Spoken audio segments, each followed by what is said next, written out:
നമസ്കാരം. ഞാൻ Bilhah teaching and പ്രോഗ്രാമിൽ നിമിഷയുടെ മെൻറ്ററായിരുന്നു. നിമിഷ IGMMRS നിലമ്പൂർ സ്കൂളിലെ 9ാം ക്ലാസ് വിദ്യാർത്ഥിനിയാണ്.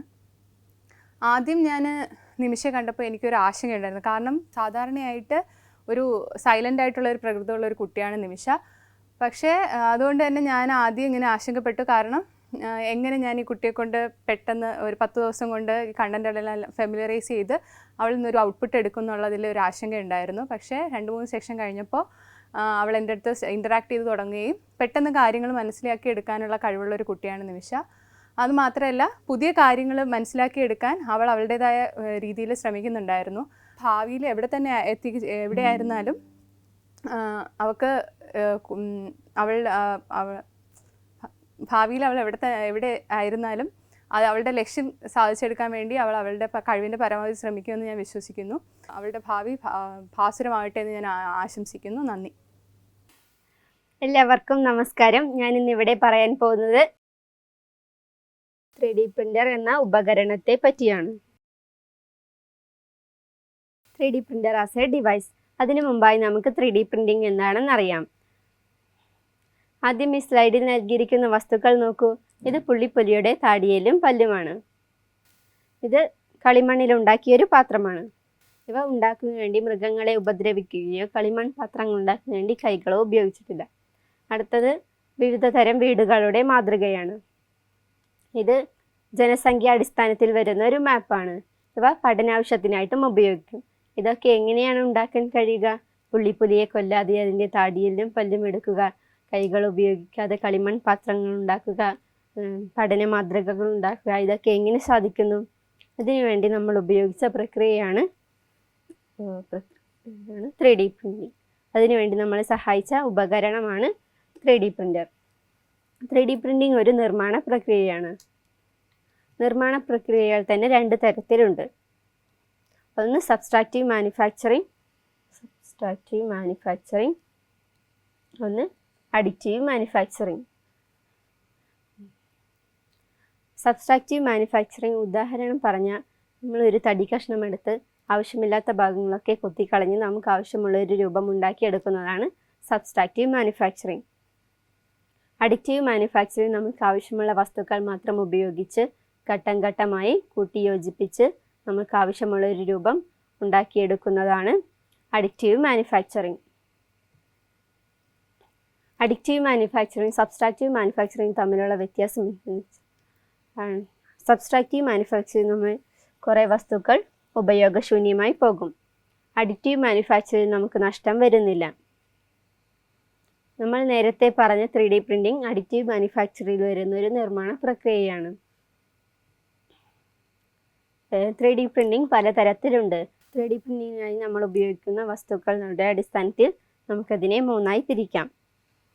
ഒന്ന് ദ്രാവക രൂപാടിസ്ഥാനത്തിൽ, ഖരപ്പൊടിയുടെ അടിസ്ഥാനത്തിൽ, ഖരത്തിൻ്റെ അടിസ്ഥാനത്തിൽ.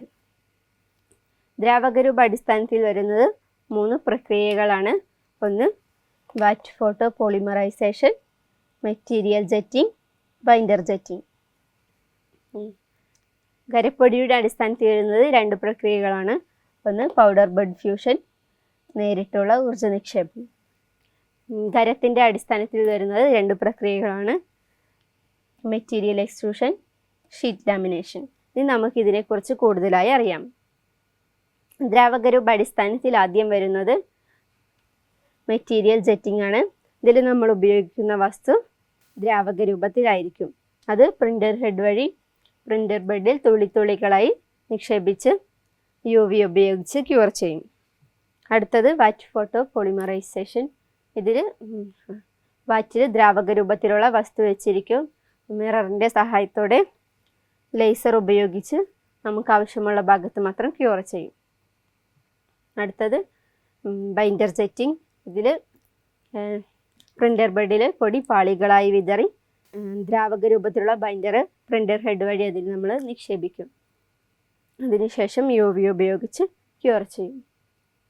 ഈ 3 പ്രക്രിയകളിലും നമ്മൾ ഉപയോഗിക്കുന്ന വസ്തു ദ്രാവക രൂപത്തിലായിരിക്കും. ഇനി അടുത്തത് ഖരപ്പൊടിയുടെ അടിസ്ഥാനത്തിൽ വരുന്ന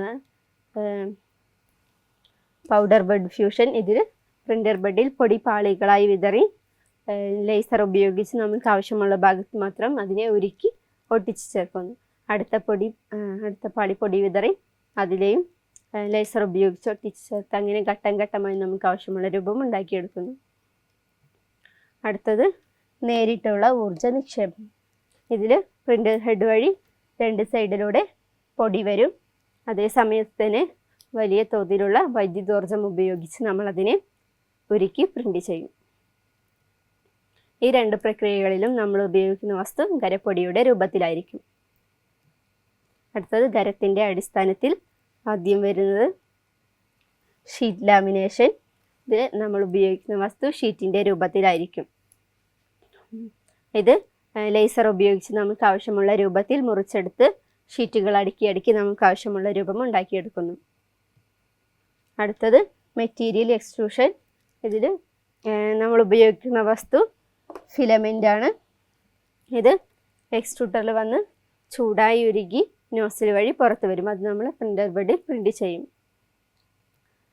ഈ 2 പ്രക്രിയകളിലും നമ്മൾ ഉപയോഗിക്കുന്ന വസ്തു ഖരരൂപത്തിലായിരിക്കും. കൂടുതലായും നമ്മൾ പ്രിൻ്റ് ചെയ്യാനായിട്ട് ഉപയോഗിക്കുന്ന പ്രക്രിയയാണ് മെറ്റീരിയൽ എക്സ്ട്രൂഷൻ അല്ലെങ്കിൽ FDM. അതായത് ഫ്യൂഷൻ ഡിപ്പോസിഷൻ മോഡലിംഗ്. ഇനി നമുക്ക് FDM 3D പ്രിൻ്ററിൻ്റെ വിവിധ ഭാഗങ്ങൾ കാണാം. ഇതാണ് FDM 3D പ്രിൻ്റർ. ഇതിൽ ആദ്യം വരുന്ന ഭാഗം സ്പൂളാണ്. ഇതിൽ നമ്മൾ ഫിലമെൻറ്റ് സൂക്ഷിച്ച് വയ്ക്കുന്നതിനായിട്ട് ഉപയോഗിക്കും. ഈ ഫിലമെൻ്റ് ഇവിടെയുള്ള ദ്വാരം വഴി എക്സ്ട്രൂട്ടറിൽ എത്തുന്നു. അത് എക്സ്ട്രൂട്ടറിൽ ചൂടായി ഉരുകി താഴെയുള്ള നോസിൽ വഴി പുറത്തു വരും. ഇതാണ് പ്രിൻ്റർ ബെഡ്. ഇതിൽ നമ്മൾ അതിനെ പ്രിൻ്റ് ചെയ്യും. ഇതിൻ്റെ ചലനത്തിനായി 3 മോട്ടറുകളാണുള്ളത്.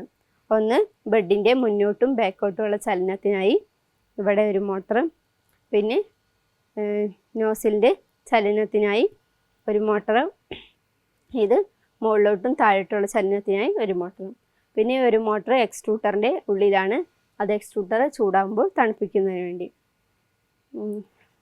ഇത് ഡിസ്പ്ലേ സ്ക്രീന്. ഇതിൽ നമ്മൾക്ക് സ്പീഡ് കൂട്ടാനും കുറയ്ക്കാനും ഡിസൈനുകൾ സെലക്ട് ചെയ്യാനും ചൂട് കൂട്ടാനും കുറയ്ക്കാനായിട്ട് ഉപയോഗിക്കും. ഇത് ഫ്രെയിം. ഇതിനെ താങ്ങി നിർത്തുന്നതിന് വേണ്ടി ഇതിലുള്ള സ്ലോട്ടുകൾ നോസിലിൻ്റെ ചലനത്തിന് വഴികാട്ടിയായി.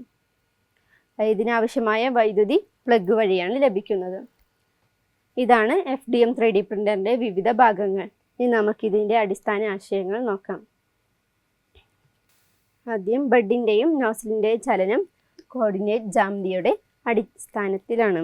അതായത് ബെഡിൻ്റെ മുന്നോട്ടും ബാക്കോട്ടുള്ള ചലനം Y ആക്സസിലും നോസിലിൻ്റെ സൈഡിലോട്ടുള്ള ചലനം X ആക്സസിലും മുകളിലോട്ടും താഴോട്ടുള്ള ചലനം Z ആക്സസിലുമാണ് വരുന്നത്.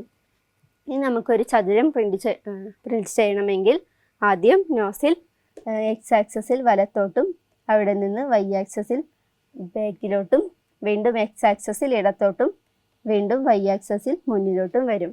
ഇനി അടുത്ത ഘട്ടത്തിന് വേണ്ടി Z ആക്സസിൽ മുകളിലേക്കും ഉയരും. ഇങ്ങനെയാണ് നമ്മുടെ നോസിൽ ചലിച്ച് പ്രിൻ്റ് ചെയ്യുന്നത്.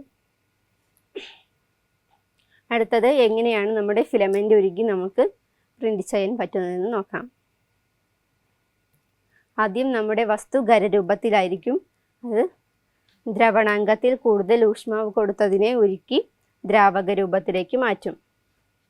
ഇത് പ്രിൻ്റർ ബെഡിലെത്തിയതിന് ശേഷം വീണ്ടും ദ്രവണാങ്കത്തിൽ നിന്നും ഊഷ്മാവ് കുറഞ്ഞത് ഖരരൂപത്തിലേക്ക് തന്നെ മാറും. ഇനി എങ്ങനെയാണ് എക്സ്ട്രൂട്ടറിൽ നിന്ന് ഫിലമെൻറ്റിലേക്കും ഫിലമെൻറ്റിൻ്റെ ഒരു ഭാഗത്ത് നിന്ന് മറ്റൊരു ഭാഗത്തേക്കും താപ കൈമാറ്റം നടക്കുന്നതെന്ന് നമുക്ക് നോക്കാം. താപ കൈമാറ്റം ചാലകം വഴിയാണ് നടക്കുന്നത്. ഇതിൽ എക്സ്ട്രൂട്ടറിൽ നിന്ന് ഉള്ള ചൂട് ഫിലമെൻറ്റിലുള്ള തന്മാത്രകൾ ചൂട് സ്വീകരിച്ച് വൈബ്രേഷൻ ചെയ്യുമ്പോൾ അടുത്തുള്ള തന്മാത്രകളിലേക്കും താപ കൈമാറ്റം ചെയ്യപ്പെടുന്നു. എങ്ങനെയാണ് നമ്മുടെ ഫിലമെൻ്റ് ഉരുകി നമുക്ക് പ്രിൻ്റ് ചെയ്യാൻ വേണ്ടി പറ്റുന്നത്. നമുക്ക് എങ്ങനെയാണ് ഒരു വസ്തു 3D പ്രിൻ്റർ ഉപയോഗിച്ച് പ്രിൻ്റ് ചെയ്യാൻ പറ്റുമെന്ന് നമുക്ക് നോക്കാം. ആദ്യ ഘട്ടം ഡിസൈനിങ് ആണ്. ഇതിനു വേണ്ടി നമ്മൾ ടിങ്കർക്യാഡ് പോലുള്ള സോഫ്റ്റ്വെയറുകളാണ് ഉപയോഗിക്കുന്നത്. അടുത്തത് STL ഫയൽ ഫോർമാറ്റിൽ നമ്മൾ അതിനെ സേവ് ചെയ്യും. അടുത്ത ഘട്ടം സ്ലൈസിംഗ് ആണ്. ഇതിനുവേണ്ടി അൾട്ടിമേക്കർ ക്യൂറയാണ് നമ്മൾ ഉപയോഗിക്കുന്നത്. നമ്മുടെ ഡിസൈൻ അത് പാളികളായി കീറി മുറിക്കും. അതിനുശേഷം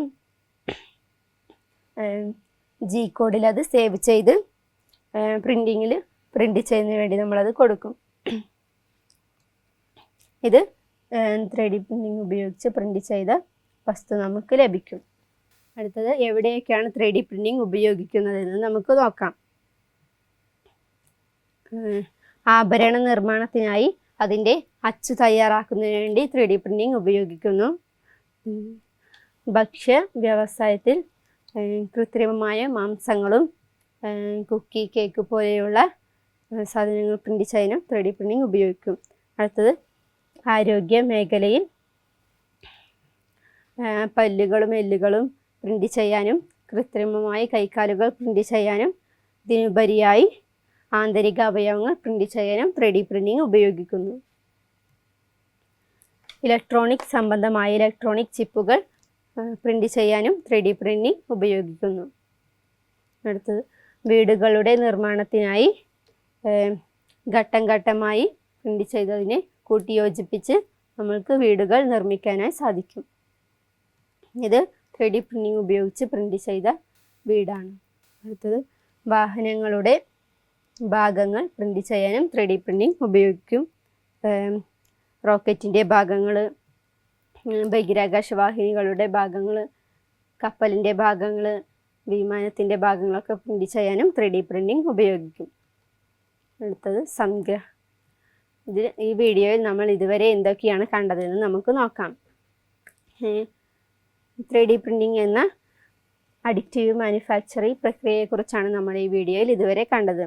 വിവിധ തരം 3D പ്രിൻറ്റിങ് പ്രക്രിയകൾ നമ്മൾ കണ്ടു. FDM 3D പ്രിൻ്ററിൻ്റെ വിവിധ ഭാഗങ്ങൾ നമ്മൾ കണ്ടു. ഇതിലുൾപ്പെട്ടിരിക്കുന്ന അടിസ്ഥാന ആശയങ്ങളും നമ്മൾ കണ്ടു. ഇതിലുൾപ്പെട്ടിരിക്കുന്ന ഘട്ടങ്ങളും നമ്മൾ കണ്ടു. 3D പ്രിൻറ്റിങ് എവിടെയൊക്കെയാണ് ഉപയോഗിക്കുന്നതെന്നും നമ്മൾ മനസ്സിലാക്കി. ഒട്ടുമിക്ക എല്ലാ മേഖലകളിലും പല ഭാഗങ്ങളും നിർമ്മിക്കുന്നതിന് വേണ്ടിയും 3D പ്രിൻറ്റിങ് ഉപയോഗിക്കുന്നു. വസ്തുക്കൾ നഷ്ടം വരാതെ ചിലവ് കുറഞ്ഞ രീതിയിൽ വസ്തുക്കൾ നിർമ്മിക്കുന്നതിന് വേണ്ടി ഈ പ്രക്രിയ നമ്മളെ സഹായിക്കുന്നു. ഈ വീഡിയോയിൽ 3D പ്രിൻറ്റിങ്ങിൻ്റെയും ഇതിൻ്റെ ഘട്ടങ്ങളും നിങ്ങൾക്ക് മനസ്സിലായി എന്ന് ഞാൻ വിശ്വസിക്കുന്നു. എല്ലാവർക്കും നന്ദി.